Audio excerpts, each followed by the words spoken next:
Hi అండి అందరికీ good morning. ఈరోజు మా ఊరి బోనాలు పోచమ్మ బోనాలు, అందుకనేసి బోనాల వీడియో అయితే మీకు పెడుతున్నాను. ఏం లేదండి, ముందుగా నా ఉదయాన్నే లేచి బయట పనులన్నీ అయితే కంప్లీట్ అయితే చేసుకున్నాను. నా ముగ్గులు ఎలా ఉన్నాయో కామెంట్ సెక్షన్లో కామెంట్ చేయండి.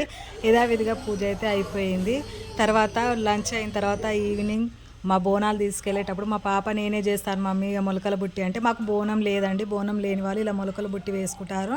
మొలకల బుట్టి అంటే ఏం లేదండి, ఇలా మొలకలు ఎత్తించుకోవాలి నవధాన్యాలతోటి ఒక డబ్బాలో వేసుకొని వాటిని మనం బోనంతో సమానంగా పూజించుకుంటాం కాబట్టి ఇలా అలంకరించుకోవాలి. మా పాప పూలతో అయితే డెకరేట్ అయితే చేసింది.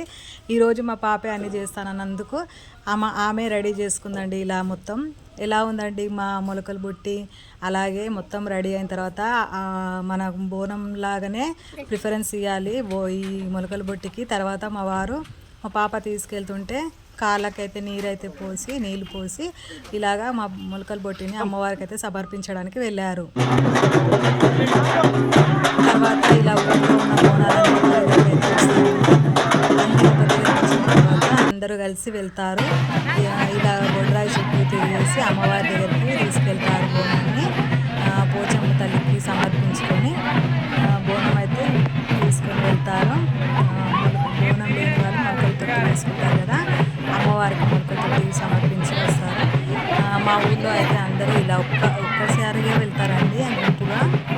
చాలా బాగా అనిపిస్తుంది. అందరూ రెడీ అయ్యే విధానం, బోనం తీసుకెళ్ళే విధానం చాలా బాగుంటుంది. ఎంతైనా అని బోనాల పండుగ వస్తే చాలా ఎగ్జైట్గా ఉంటుంది. మాకైతే చాలా మంచిగా అనిపిస్తుంది. ఈరోజు నేను వీడియో తీస్తున్నందుకు నేను ఎక్కడ కనిపించడం లేదు, ఎందుకంటే వీడియో షూట్ చేసింది నేనే కాబట్టి.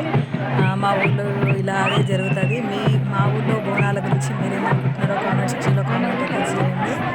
ఇంకా నా ఛానల్ సబ్స్క్రైబ్ చేయగలంటే సబ్స్క్రైబ్